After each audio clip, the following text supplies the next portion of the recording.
आप सभी को मेरा नमस्कार। तो एक बार फिर आप सभी का मेरे YouTube चैनल जी फिजिक्स में स्वागत है। और आज का ये हमारा 12th क्लास का चैप्टर 1 का 5th लेक्चर होने वाला है। और आज के इस लेक्चर में हमारा टॉपिक जो होगा वो है इलेक्ट्रिक फील्ड। ओके, तो चलिए आज का लेक्चर स्टार्ट करते हैं। Electric field. ओके, तो सबसे पहले हम लोग इलेक्ट्रिक फील्ड के अंदर में ये जानेंगे कि इलेक्ट्रिक फील्ड होता क्या है और इसका डेफिनेशंस क्या होता है। यदि आपके एग्जाम में डेफिनेशन पूछें तो आप क्या लिख के आएंगे। ओके, तो सबसे पहले डेफिनेशन देख लेते हैं। Electric field is a region of space surrounding the electrically charge particle. देखो, इलेक्ट्रिक फील्ड क्या चीज़ है। कोई भी इलेक्ट्रिक चार्ज होता है, कोई भी इलेक्ट्रिक चार्ज पार्टिकल होता है, या हम लोग सोर्स चार्ज कंसिडर कर लेते हैं। सोर्स चार्ज क्या होता है, उसके चारों ओर का सराउंडिंग या स्पेस या क्षेत्र जहाँ तक उसका प्रभाव होता है।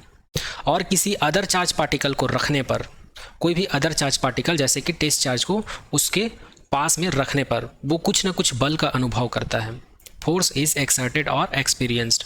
तो उसी फील्ड को क्या कहते हैं हम लोग, इलेक्ट्रिक फील्ड कहते हैं। चलिए इसी को दूसरे तरीके से देखते हैं। It is the region, area और space around the charge particle. किसी भी चार्ज पार्टिकल्स के चारों ओर का वह क्षेत्र, वह स्पेस, वह एरिया वेयर जहाँ पर other charge exerted experience some force, जहाँ पर अदर चार्ज जो है एक्सर्टेड एक्सपीरियंस सम फोर्स मतलब कुछ ना कुछ बल का अनुभव करता है अन्य चार्ज। ओके, तो उसी को क्या कहा जाता है, उसी को कहा जाता है electric field. Okay, I hope ये सभी को समझ में आया होगा। आगे देखते हैं। यहाँ पर दो चीज़ डिस्कस किया हूँ मैं। फर्स्ट डिस्कस किया हूँ क्यों, जिसको हम लोग बोलते हैं सोर्स चार्ज। ये सोर्स चार्ज ऐसा चार्ज होता है जो ऑलरेडी बॉडी में पाया जाता है। ओके, दूसरा चार्ज डिस्कस किया हूँ मैं यहाँ पर, वो है Q0, जिसको हम लोग बोलते हैं test charge. Test charge actual में कोई चार्ज नहीं होता है, ये इमेजिनरी चार्ज होता है जिसको सोर्स चार्ज की प्रॉपर्टीज़ को डिफाइन करने के लिए हम लोग इसको कंसिडर करते हैं आगे। ओके, तो आगे हम लोग देखते हैं। अभी जो डेफिनेशन में हम लोगों ने जो बात की उसी को हम लोग डायग्रामेटिकली कैसे समझ सकते हैं। तो मैं कंसिडर कर लेता हूँ, यहाँ पर मेरे पास एक पॉइंट है, इस पॉइंट को मैं नाम दे दिया O। इस पॉइंट O पर सोर्स चार्ज रखा हुआ है Q, और इस सोर्स चार्ज Q के ऊपर कौन सा चार्ज है, पॉजिटिव चार्ज है। पॉजिटिव चार्ज है, और ये इसके चारों तरफ का क्षेत्र है। ये जो देख रहे हैं डॉट डॉट डॉट डॉट, ये सभी इसके चारों तरफ का क्या है, एरिया है या स्पेस है या फिर रीजन है। ओके, इसी को इलेक्ट्रिक फील्ड कहते हैं। और यहाँ पर इलेक्ट्रिक फील्ड है करके हमको कब पता चलता है, जब इसके पास में हम लोग एक टेस्ट चार्ज को रख देते हैं, एक टेस्ट चार्ज को Q0 को रख देते हैं। तो हम लोग को पता है टेस्ट चार्ज को हम लोग हमेशा पॉजिटिव कंसिडर करते हैं, और यहाँ पर सोर्स चार्ज को भी हम लोग क्या कंसिडर किए, पॉजिटिव। तो जाहिर सी बात है इसके ऊपर एक फोर्स काम करेगा, और यहाँ पर जो फोर्स एक्सर्टेड होगा या ये टेस्ट चार्ज दो जो फोर्स एक्सपीरियंस करेगा, वो फोर्स कैसा फोर्स होगा, रिपल्सिव फोर्स होगा। ओके, तो यहाँ पर हमारा जो है सोर्स चार्ज और टेस्ट चार्ज दोनों के पास पॉजिटिव चार्ज है, तो यहाँ पर फोर्स कैसा होगा, रिपल्सिव होगा। ओके, इसका मतलब हमारा जो टेस्ट चार्ज है कुछ ना कुछ फोर्स एक्सपीरियंस कर रहा है इस सोर्स चार्ज की वजह से। तो यहाँ पर जो डॉट डॉट देख रहे हैं, इसलिए इसी को क्या कहेंगे हम लोग, इलेक्ट्रिक फील्ड कहेंगे। इसी प्रकार अगर हम लोग केस 2 की बात करें, इसको आप लोग केस 1 कंसिडर कर सकते हो, इसको आप लोग केस 1 कंसिडर कर सकते हो। अब हम लोग सेकंड केस की बात करते हैं। अब हम लोग सेकंड केस में क्या लेंगे, अब सोर्स चार्ज को हम लोग नेगेटिव कंसिडर कर लेंगे, और टेस्ट चार्ज तो हमेशा पॉजिटिव रहता है। तो फिर यहाँ पर टेस्ट चार्ज जो है इस source charge, negative source charge की वजह से फिर कुछ ना कुछ फोर्स का अनुभव करेगा, या इसके ऊपर फोर्स एक्सर्टेड होगा। और ये फोर्स कौन सा फोर्स होगा, इस बार अट्रैक्टिव फोर्स होगा। इसका मतलब यहाँ भी सोर्स चार्ज के आसपास के क्षेत्र में, स्पेस में या एरिया में या रीजन में किसी टेस्ट चार्ज को रखने पर वो एक बल का अनुभव कर रहा है, अट्रैक्शन फोर्स का। तो इस प्रकार इसको भी हम लोग क्या कहेंगे, इसके चारों तरफ के स्पेस को इलेक्ट्रिक फील्ड कहेंगे। ओके, तो आई होप यहाँ तक आप सभी को समझ में आ गया होगा। चलिए आगे देखते हैं। इसके बाद हम लोग इलेक्ट्रिक फील्ड का फॉर्मूला देख लेते हैं। ओके, तो फॉर्मूला में क्या करेंगे, यहाँ पर एक बार रीड कर देता हूँ। Mathematically the electric field is defined as the ratio between exerted experienced force by charge particle in field and test charge. Actual में ये जो इलेक्ट्रिक फील्ड होता है, किसी भी चार्ज पार्टिकल टेस्ट चार्ज के द्वारा जो फोर्स एक्सर्टेड होता है या एक्सपीरियंस्ड होता है, वो फोर्स और जो टेस्ट चार्ज होता है, दोनों के बीच का रेशियो होता है। इसी को क्या कहा जाता है, इलेक्ट्रिक फील्ड कहा जाता है। इसी को क्या कहा जाता है, इलेक्ट्रिक फील्ड कहा जाता है। या फिर हम लोग इसी को कह सकते हैं, we can say the electric field is the force exerted by the unit positive charge. तो इसी को हम लोग ये बोल सकते हैं कि कोई भी यूनिट चार्ज जो है, यूनिट चार्ज जो कि टेस्ट चार्ज होता है, इसको किसी फील्ड में रखने पर इसके ऊपर जो फोर्स लगता है उसी को हम लोग इलेक्ट्रिक फील्ड कहते हैं। तो इसको हम लोग ऐसे भी कह सकते हैं। आगे देखते हैं नोटेशन और यूनिट। इलेक्ट्रिक फील्ड का नोटेशन क्या होता है और इसका यूनिट क्या होता है। तो ऊपर हम लोग देख चुके हैं, इसको किसके द्वारा डिनोट किया जाता है, एक लेटर ई के द्वारा डिनोट किया जाता है, वेक्टर ई के द्वारा इसको डिनोट किया जाता है। अगर इसकी एसआई यूनिट की बात करें तो इसका एसआई यूनिट होता है न्यूटन पर मीटर, सॉरी ये न्यूटन पर कूलाम होगा, क्योंकि हम लोग को पता है ई का फॉर्मूला क्या होता है, एफ अपॉन क्यू जीरो होता है, और फोर्स को हम लोग मेज़र करते हैं न्यूटन से और चार्ज को मेज़र करते हैं कूलाम से।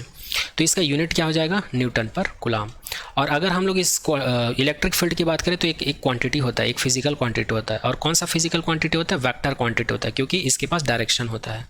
और इसका डायरेक्शन किधर होता है, जो एक्सपीरियंस फोर्स का डायरेक्शन होता है वही इलेक्ट्रिक फील्ड का डायरेक्शन होता है। और इसी इलेक्ट्रिक फील्ड को एक और नाम से जाना जाता है, it is called electric field intensity also some time.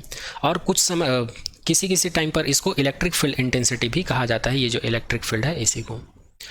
तो आई होप ये भी आप लोग को समझ में आया होगा। चलिए नेक्स्ट पॉइंट की ओर आगे बढ़ते हैं। अब हम लोग डायरेक्शंस की बात करते हैं। अभी कुछ देर पहले मैं बताया हूँ कि इलेक्ट्रिक फील्ड का डायरेक्शन फोर्स के डायरेक्शंस के डायरेक्शन में होता है। तो चलिए एक बार और हम लोग बात कर लेते हैं डिटेल में, इसका डायरेक्शन एक्चुअल में होता क्या है। चूँकि हम लोग को पता है इलेक्ट्रिक फील्ड का जो डेफिनेशन होता है ये ऐसा कुछ होता है, electric field is equals to vector F upon Q zero. यहाँ पर ई और एफ दोनों क्या करते हैं, सेम डायरेक्शन रखते हैं, हैव सेम डायरेक्शन, दोनों का डायरेक्शन क्या होता है, सेम होता है। बट यदि हमारे पास सोर्स चार्ज है और हम लोग सोर्स चार्ज को कंसीडर कर लिए हैं पॉजिटिव चार्ज, और मेरे पास एक टेस्ट चार्ज है और इसको मैं कंसीडर कर लिया पॉजिटिव चार्ज, तो इस कंडीशंस में इलेक्ट्रिक फील्ड और इलेक्ट्रिक फोर्स या कूलाम फोर्स का डायरेक्शन जो है सेम होगा, और इन दोनों का डायरेक्शन जो है आउटवर्ड होगा, जैसे कि इस डायग्राम में दिखाया गया है। मैं कंसीडर कर देता हूँ यहाँ पर ये प्लस क्यू चार्ज है जिसको हम लोग सोर्स चार्ज कहते हैं, और इसके चारों तरफ के क्षेत्र में हम लोगों ने किसको रख दिया, टेस्ट चार्ज। तो टेस्ट चार्ज के ऊपर क्या होता है, ऑलरेडी पॉजिटिव चार्ज। तो इस सिचुएशंस में इन दोनों चार्ज के बीच जो फोर्स लगेगा वो रिपल्सिव फोर्स होगा, और इस फोर्स के डायरेक्शंस को हम लोग कंसीडर कर लेते हैं आउटवर्ड डायरेक्शन में। ये जो सोर्स चार्ज है पॉजिटिव चार्ज के आउटवर्ड डायरेक्शंस में कंसीडर कर देते हैं। तो यहाँ पर इलेक्ट्रिक फील्ड का जो डायरेक्शन होगा वो आउटवर्ड होगा। यहाँ पर इस डायग्राम को ना बनाकर आप लोग कुछ ऐसा डायग्राम बना सकते हो जो कि आप लोग के बुक में देखने को मिलेगा। मैं कंसीडर कर लेता हूँ ये एक सोर्स चार्ज है, और कोई भी सोर्स चार्ज यदि पॉजिटिव हो तो, और यदि आपको इलेक्ट्रिक फील्ड का डायरेक्शन पूछा जाए तो याद रखना इलेक्ट्रिक फील्ड का डायरेक्शन जो होता है पॉजिटिव चार्ज के आउटवर्ड में होता है। Sorry for that. ओके, तो सोर्स चार्ज यदि पॉजिटिव हो तो इस सिचुएशंस में इलेक्ट्रिक फील्ड का डायरेक्शंस क्या होगा, आउटवर्ड होगा। ओके, तो आई होप ये भी आप लोग को समझ में आया होगा। सेकंड केस की बात करते हैं। यदि आपका सोर्स चार्ज क्या हो, निगेटिव हो, और यदि टेस्ट चार्ज पॉजिटिव ही रहता है, ये हम लोग पहले भी देख चुके हैं कि टेस्ट चार्ज को हमेशा पॉजिटिव कंसिडर किया जाता है। ओके, तो इस सिचुएशंस में इलेक्ट्रिक फील्ड और जो कूलाम फोर्स है दोनों का डायरेक्शन क्या होगा, इनवर्ड होगा, जैसे कि आप लोग को इस फिगर में दिखाया हुआ है। यहाँ पर ये जो सोर्स चार्ज है इसको हम लोग नेगेटिव कंसिडर किए हैं और टेस्ट चार्ज तो पॉजिटिव ही रहेगा। तो यहाँ पर इलेक्ट्रिक फील्ड और कूलाम फोर्स दोनों का डायरेक्शन इनवर्ड होगा। इसी डायग्राम को आप लोग के बुक में कुछ ऐसा दिया होगा, कंसिडर कर लेते हैं। ये हमारे पास एक सोर्स चार्ज है, और इस सोर्स चार्ज की वजह से एक फोर्स और फील्ड प्रोड्यूस होता है, और इस फोर्स या फील्ड का जो डायरेक्शंस होता है इनवर्ड होता है। ओके, तो इस चीज़ को याद रखिएगा। हम लोग दो चीज़ डिस्कस की, यदि सोर्स चार्ज पॉजिटिव हो तो इलेक्ट्रिक फील्ड और कूलाम फोर्स दोनों का डायरेक्शन आउटवर्ड होगा, और यदि सोर्स चार्ज निगेटिव हो तो यहाँ पर इलेक्ट्रिक फील्ड और कूलाम फोर्स दोनों का डायरेक्शन क्या होगा, इनवर्ड होगा। ओके, इसी को यहाँ पर लिखा हुआ हूँ नोट करके, positive Q electric field will outward, और यदि सोर्स चार्ज निगेटिव हो तो electric field will inward. Okay, I hope ये भी आप लोग को समझ में आया होगा। चलिए आगे देखते हैं। आगे नेक्स्ट पॉइंट के ऊपर बात करते हैं। आगे देखेंगे हम लोग electric field due two point charge. आपको एक पॉइंट चार्ज दिया हुआ है जिसकी वजह से इलेक्ट्रिक फील्ड प्रोड्यूस होता है, तो उसी के बारे में हम लोग डिस्कस करने वाले हैं। तो हम लोग कंसीडर कर लेते हैं कि हमारे पास एक पॉइंट है O और दूसरा पॉइंट है P। तो पॉइंट O पर हम लोग एक पॉइंट चार्ज को रख दिए हैं प्लस Q, और दूसरा जो पॉइंट है P इसके ऊपर हम लोग Q0 एक टेस्ट चार्ज को रख दिए हैं। तब हमको ये बताना है कि ये जो पॉइंट चार्ज है प्लस Q चार्ज, इसकी वजह से Q0 के ऊपर कितना फोर्स लग रहा है, और जो पॉइंट चार्ज है और जो टेस्ट चार्ज है दोनों के बीच का डिस्टेंस क्या है, r है। मतलब टेस्ट चार्ज को पॉइंट चार्ज से r दूरी पर रखा हुआ है। तब हमको बताना है कि फोर्स इसके ऊपर कितना लग रहा है। ठीक है, तो इसी को यहाँ पर एक्सप्लेन किया गया है। Let as so in figure A and B, ये आपका फिगर ए है, ये आपका फिगर बी है। यहाँ पर हम लोग सोर्स चार्ज को कंसिडर किए हैं पॉजिटिव, यहाँ पर सोर्स चार्ज को निगेटिव कंसिडर किए, यहाँ पर पॉजिटिव, तो दोनों ही केस में हम लोग देखेंगे। तो यहाँ पर ओ और पी क्या है, एक पॉइंट है, और क्यू यहाँ पर क्या है, सोर्स चार्ज है, विच कैन पॉजिटिव और निगेटिव, ये पॉजिटिव भी हो सकता है, निगेटिव भी हो सकता है। और क्यू जीरो यहाँ पर क्या है, test charge, which is always positive, जो हमेशा क्या होता है, पॉजिटिव। आर यहाँ पर क्या है, distance between source charge and test charge, test charge और सोर्स चार्ज के बीच का डिस्टेंस है। अगर वेक्टर एफ की बात करें तो इसको हम लोग बोल सकते हैं प्रोड्यूस्ड और exerted force by test charge, test charge के ऊपर जो पॉइंट चार्ज है उसकी वजह से फोर्स है। अब हम लोग फिगर ए से बात करते हैं। Now for figure A using Coulomb's law, तो ये वाला जो फिगर है, फिगर ए, यहाँ से हम लोग कूलम्ब फोर्स से लिख सकते हैं, क्या लिख सकते हैं, F is equals to 1/4πε0 Q1 Q2 upon R square. ये हम लोग को पता है कूलम्ब्स लॉ से ये ऐसा होता है। तो यहाँ पर Q1 के जगह पर हम लोग क्या कंसिडर कर लेते हैं, पॉजिटिव Q कंसिडर कर लेते हैं, Q2 की जगह पर Q0 कंसिडर कर लेते हैं, और R के जगह पर R कंसिडर कर लेते हैं। तो ये तीनों रिलेशन आया कहाँ से, तो ये आया है फिगर ए से। कहाँ से आया है, फिगर ए से। आप लोग देख सकते हो यहाँ पर, इसको हम लोग Q1 कंसिडर किए हैं, इसको हम लोग Q1 कंसिडर किए हैं, और इसको हम लोग Q2 कंसिडर किए हैं, ठीक है। और R का वैल्यू क्या है, R ही है। तो कूलम्ब्स लॉ को यहाँ पर अप्लाई कर दिए हैं। तो इन सभी वैल्यू को हम लोग इस वाले इक्वेशंस में रखेंगे, तो हम लोग को इक्वेशन नंबर 1 मिल जाएगा। Vector F is equals to K plus Q0 upon R square, और यहाँ पर F का जो डायरेक्शंस होगा R के ही डायरेक्शंस में होगा। तो यहाँ पर यूनिट वेक्टर R क्या बताता है, इस फोर्स का डायरेक्शन बताता है। अब हम लोग को पता है, now we know that the relation between the Coulomb force and the electric field, ये हम लोग को पता है। तो इस F के वैल्यू को, इक्वेशन नंबर 1 के वैल्यू को लाकर हम लोग यहाँ पर सब्स्टिट्यूट कर देंगे। तो यहाँ पर लाकर सब्स्टिट्यूट करेंगे तो हम लोग को क्या मिल जाएगा, vector E is equals to K Q0 अपॉन Q0 R square unit vector R। तो यहाँ पर Q0 कैंसिल आउट हो जाएगा, तो फाइनल आंसर हम लोग को मिल जाएगा vector E is equals to 1/4πε0 plus Q upon R square unit vector R। तो ये है किसी भी पॉइंट चार्ज की वजह से जो Q0 चार्ज के ऊपर जो इलेक्ट्रिक फील्ड प्रोड्यूस होता है, ठीक है। और ये होता है उस चार्ज के ऊपर जो फोर्स लगता है। तो इस फोर्स की वजह से हमको ये इलेक्ट्रिक फील्ड मिल गया। तो ये कौन सा फॉर्म है, इलेक्ट्रिक फील्ड का वेक्टर फॉर्म है। यदि हम लोग इसका मैग्नीट्यूड लेंगे, मतलब दोनों तरफ मॉड लेंगे, तो हम लोग को इसका मैग्नीट्यूड फॉर्म मिल जाएगा या फिर स्केलर फॉर्म मिल जाएगा। तो मैग्नीट्यूड और scalar form of electric field कहा जाता है, किसके लिए, किसी भी पॉइंट चार्ज के लिए। इसी प्रकार हम लोग फिगर बी के लिए भी निकाल सकते हैं। यहाँ पर फिगर बी में आप लोग देख सकते हो, फिगर बी में Q1 का वैल्यू हम लोग कंसिडर कर लेते हैं नेगेटिव Q, और Q2 का वैल्यू कंसिडर कर लेते हैं Q0, और R का वैल्यू तो R ही है। तो यहाँ पर इस Q0 चार्ज के ऊपर माइनस Q चार्ज की वजह से फोर्स कितना लग रहा है, F लग रहा है। तो इस F का वैल्यू सिमिलरली इसी तरीके से निकालेंगे। तो यहाँ पर F का वैल्यू क्या हो जाएगा, फिर से F is equals to 1/4πε0 minus Q into Q0 upon दोनों के बीच का डिस्टेंस है R स्क्वायर। तो इसी चीज़ को यहाँ पर लिखा गया है यहाँ पर। तो इस सभी वैल्यू को हम लोग क्या कर देंगे, E is equals to F में रख देंगे, F अपॉन Q0 पर रख देंगे। तो यहाँ पर F का वैल्यू जब हम लोग रखेंगे तो हम लोग को फिर से इलेक्ट्रिक फील्ड का वैल्यू जो है vector E is equals to 1/4πε0 minus Q upon R square unit vector R, ऐसा कुछ मिलेगा। और इसका अगर हम लोग मैग्नीट्यूड लेंगे, मैग्नीट्यूड लेने के लिए क्या करेंगे, दोनों तरफ हम लोग मॉड लेंगे। मॉड लेने के बाद जब हम लोग को फाइनल आंसर मिलेगा वो कितना मिलेगा, E is equals to 1/4πε0 Q upon R square, ऐसा कुछ मिल जाएगा। तो ये टॉपिक भी यहाँ पर कंप्लीट होता है। आई होप आप सभी को समझ में आया होगा। इसके बाद इलेक्ट्रिक फील्ड के अंदर में नेक्स्ट टॉपिक है हमारा electric field due to a system of point charge. Okay, तो यहाँ पर हम लोग का टारगेट क्या होगा, इससे पहले हम लोग को एक पॉइंट चार्ज दिया हुआ था, उसके लिए हम लोगों ने इलेक्ट्रिक फील्ड निकाला। अब हमको बहुत सारे पॉइंट चार्ज का सिस्टम दे दिया हुआ है, तो इसके लिए इलेक्ट्रिक फील्ड क्या होगा, फिर से हमको E का वैल्यू निकालना है। अब यहाँ पर किसके लिए निकालना है, पॉइंट चार्ज का सिस्टम दिया हुआ है उसके लिए निकालना है। तो इसके लिए सबसे पहले हम लोग कंसिडर कर लेंगे, हमारे पास एक प्लेन है XY, X axis Y axis, ये इसका ओरिजिन पॉइंट, ये हमारे पास एक प्लेन है। तो ओरिजिन पॉइंट से R1 डिस्टेंस पर एक पॉइंट चार्ज कंसीडर कर लेते हैं। एक पॉइंट है A, और A पॉइंट पर कौन सा चार्ज रखा हुआ है, Q1 चार्ज रखा हुआ है। इसी प्रकार ओरिजिन पॉइंट से R2 डिस्टेंस पर फिर एक पॉइंट कंसीडर कर लेते हैं B, और B पॉइंट पर कौन सा चार्ज रखा हुआ है, Q2 चार्ज रखा हुआ है। इसी प्रकार हम लोग ओरिजिन पॉइंट से R डिस्टेंस पर फिर एक पॉइंट कंसीडर करते हैं पॉइंट P, और पॉइंट P पर फिर एक चार्ज रखा हुआ है Q0, जिसको हम लोग टेस्ट चार्ज बोलते हैं। ओके, तो इस टेस्ट चार्ज के ऊपर जो पॉइंट चार्ज है Q1, इसकी वजह से एक फोर्स लगता है जिसको F1 कंसिडर कर लेते हैं, और इसकी वजह से इसके ऊपर जो इलेक्ट्रिक फील्ड प्रोड्यूस होता है उसको हम लोग वेक्टर E1 कंसिडर कर लेते हैं। इसी प्रकार जो सेकंड पॉइंट चार्ज है Q2, इसकी वजह से Q0 के ऊपर एक फोर्स लगता है जिसको हम लोग वेक्टर F2 कंसिडर कर लेते हैं, और F2 फोर्स की वजह से जो इलेक्ट्रिक फील्ड प्रोड्यूस होता है Q2 की वजह से Q0 के ऊपर, उसको हम लोग कंसिडर कर लेते हैं E2। तो इन दोनों पॉइंट चार्ज की वजह से Q1 और Q2 दोनों पॉइंट चार्ज की वजह से Q0 पर, इस पॉइंट पर जो टोटल रिजल्टेंट कूलम्ब फोर्स और जो इलेक्ट्रिक फील्ड प्रोड्यूस होता है उसको हम लोग कंसिडर कर लेते हैं वेक्टर E और वेक्टर F। तो यहाँ पर वेक्टर E को हम लोग लिख सकते हैं total electric field E1 plus E2, और फोर्स को लिख सकते हैं F is equals to F1 plus F2। तो आई होप ये डायग्राम आप लोग को समझ में आया होगा। ये डायग्राम ही मेन है इस टॉपिक का, बाकी कुछ नहीं है इसमें। तो इसको फिर से हम लोग यहाँ पर डिस्कस कर लेते हैं। तो यहाँ पर एक्स वाई को हम लोग क्या कंसिडर किए हैं, एक प्लेन कंसिडर किए हैं। ओ यहाँ पर क्या है, इसको हम लोग ओरिजिन पॉइंट कंसिडर किए हैं, ओके, ओरिजिन पॉइंट। और यहाँ पर R1 R2 R क्या है, ये डिस्टेंस है, ओके, डिस्टेंस है between origin point O and point charge. जो पॉइंट चार्ज है और जो ओरिजिन पॉइंट है उनके बीच का डिस्टेंस है।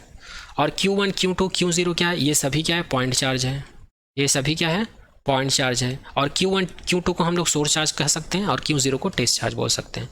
और F1 F2 F क्या है यहाँ पर, इसको हम लोग बोल सकते हैं एक्सर्टेड फोर्स, एक्सर्टेड और experienced force, experienced force, okay. इसी प्रकार E1 E2 E क्या चीज़ है, इसको हम लोग बोलेंगे इलेक्ट्रिक फील्ड, क्या बोलेंगे, इलेक्ट्रिक फील्ड। और यहाँ पर B क्या चीज़ है, ये इमेजिनरी पॉइंट है, तो इसको हम लोग कंसिडर कर लेते हैं पॉइंट। ये सिंपल पॉइंट है जिसके ऊपर चार्ज रखा हुआ है। चलिए आगे देखते हैं। अब हम लोग क्या करेंगे, now using Coulomb's law and from above figure, ये जो ऊपर फिगर को आप लोग को समझाया हूँ, तो यहाँ पर जो पैरामीटर जो क्वांटिटी है उसका यूज़ करेंगे और हम लोग कूलम्ब्स लॉ को यूज़ करेंगे। तो यहाँ पर F1 का वैल्यू हम लोग क्या लिख सकते हैं, इजिली फिगर से देखो, यहाँ पर F1 का वैल्यू लिख सकते हैं कूलम्ब लॉ का यूज़ करके, F1 is equals to K Q1 Q0 R P Q1 square, और इसका जो डायरेक्शन हो जाएगा इसको हम लोग कंसिडर कर लेते हैं vector, unit vector R P Q1। अब ये यहाँ पर कैसे आया, देखो F1 हम लोग निकाल रहे हैं, तो F1 में निकालने के लिए क्या करते हैं, कूलम्ब्स लॉ होता है F is equals to K, और यहाँ पर होता है Q1 Q2 दोनों के बीच का डिस्टेंस का स्क्वायर, इसी को वेक्टर फॉर्म में लिखते हैं, तो ये ऐसे हो जाता है। तो यहाँ पर Q1 के जगह पर क्या है, Q1 है, और Q2 की जगह पर क्या है, Q0 है। तो यहाँ पर मैं लिख दिया हूँ Q1 के जगह पर Q1 और Q2 के जगह पर Q0। दोनों के बीच का डिस्टेंस हम लोग क्या कंसिडर किए, RP Q1। तो यहाँ पर दोनों के बीच का डिस्टेंस लिए हैं RP Q1। और इसका डायरेक्शंस क्या है, तो इसका डायरेक्शन है इसी के डायरेक्शन में, F1 के ही डायरेक्शन में है, RP Q1 का डायरेक्शन। तो यूनिट वेक्टर क्या हो जाएगा, RP Q1 इसका यूनिट वेक्टर हो जाएगा। सिमिलरली इसी प्रकार दूसरे फोर्स के लिए लिख सकते हैं F2 के लिए, तो F2 के लिए क्या हो जाएगा, Q1 के जगह पर Q2 हो जाएगा और Q2 के जगह पर Q0 हो जाएगा। और दोनों के बीच का अगर डिस्प्लेसमेंट वेक्टर की बात करें तो वेक्टर RP Q2 हो जाएगा, ओके। तो यहाँ पर उसी को लिखा गया है। इसी प्रकार यदि हमारे पास 2 चार्ज के बजाय, 2 पॉइंट चार्ज के बजाय अगर हमारे पास इन पॉइंट चार्ज होता, तो इन पॉइंट चार्ज के लिए जो कूलम्ब फोर्स है वो कितना हो जाता, इतना हो जाता है अप्रॉक्स, ओके। आई होप ये भी आप लोग को समझ में आया होगा। अब हम लोग क्या करते हैं, हम लोग को पता है, since we know that the relation between the electric field and Coulomb force is that vector E is equals to vector F upon Q0।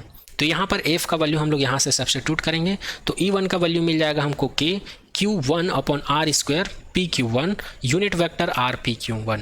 इसी प्रकार E2 का वैल्यू मिल जाएगा हमको K Q2 upon R square P Q2 unit vector R P Q2।